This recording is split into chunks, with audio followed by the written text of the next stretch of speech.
This is the new DJI Avata 360, DJI's first 360 drone that basically lets you film everything all at once and then decide on the angle later on.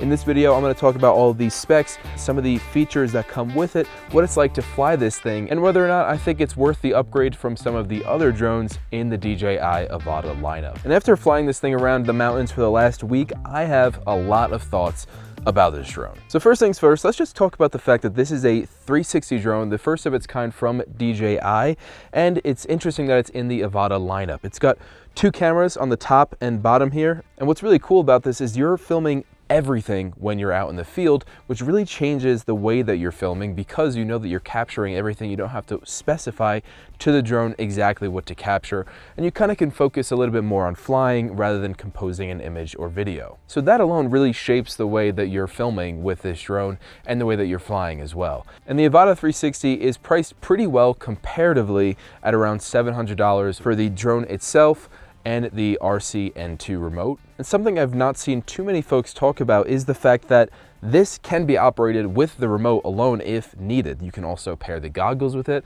I'll touch on this a little bit later, but the fact that you can shoot on this with the remote, not needing or requiring the use of goggles, means that you don't need a visual observer with you when you're flying. The requirement that you always have line of sight of your drone, and if you can't have that, then you need a visual observer with you, which is pretty much a requirement for any FPV goggle drone flying, that sort of thing. There was a adorable fox that went right next to me. My wildlife photographer instincts jumped in. Where was I? Let's talk about some of the specs of this drone where it definitely over delivers, because those two cameras combine for an 8K 60 FPS 360 capture. You can also opt for the single lens mode that shoots 4K 60 as well. It has 04 plus transmission up to 12 miles, replaceable lenses for both of the cameras that you have here, a flight time around 23 minutes, 42 gigabytes of internal storage, or you could also put in a micro SD of your own. And also it comes in at around a pound, so it's relatively lightweight for its size. So what does this drone actually feel like to fly? And I would say if you've flown the other drones in the Avata lineup, it feels very familiar to that. And if you've ever done a game that has like a spectating mode where you're kind of just floating around in the air, it definitely feels like that too. And while you're flying in the remote itself, you can actually change the camera angle, or field of view is what I would really call it, while you're flying, but it can be slightly disorienting to have the entire panorama right there for you. But whichever angle you do choose, it'll actually save the perspective information if you want to just export exactly what you saw when you were flying without having to edit the 360 footage. Like most DJI drones, it also has obstacle avoidance, but extremely important for an Avata line drone like the 360, and this detects and avoids objects in real time. And it does this by using the sensors that pretty much surround the entire drone. But I gotta say, having the integrated propeller guards like the other Avata drones is such a game changer for a drone like this, where you're flying it in high speeds, but you still wanna make sure that you avoid those twigs because those always get you, I'm telling you.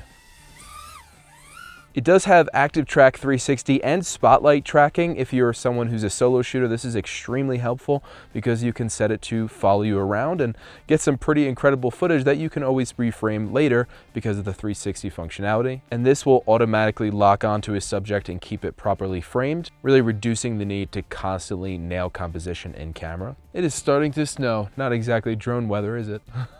And it also has those DJI quick shots for those automated cinematic movements. But if you have a scenario where you don't want to film in 360 and you just want to use the single lens, the camera will actually flip down to give you the single lens mode, and it'll actually fly like a traditional FPV drone. This is great if you want to cut down on file sizes as well, because you'll only get that one 4K 60 file. But don't think that this drone only shoots video, because it also does photo as well. Obviously, I don't think that this is the main allure of the drone, but it is capable of shooting photo and very high resolution 360 photos as well, around 120 megapixels on the JPEGs and around 118 megapixels on the DNGs. Hey, you don't have to wait for a camera to pan like the traditional camera would have to pan around for a panorama.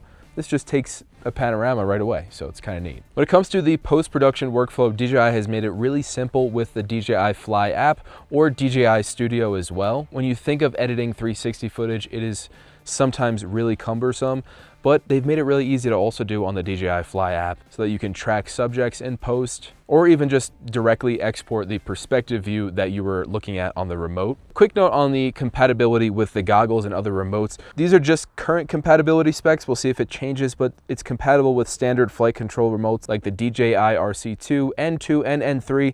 And you can also pair it with the DJI RC Motion 3 and DJI goggles for a much more immersive flight option. And if you're someone who is used to the FPV controller, you can use that DJI FPV controller 3 with the DJI goggles 3. But like I said, if you were to go the goggles route, if you are using goggles with this drone, you technically do need a visual observer. So jumping into some of the downsides of this drone, and there aren't that many, but one of the big ones is going to be those massive 8K 60 frames per second video files, like 360 in general.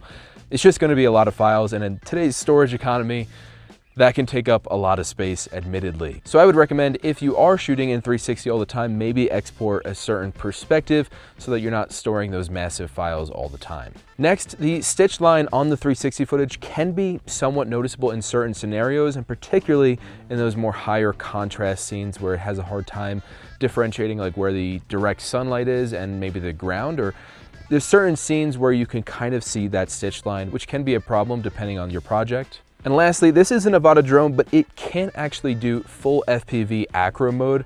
And I spent years learning how to fly acro mode, and it's so much fun.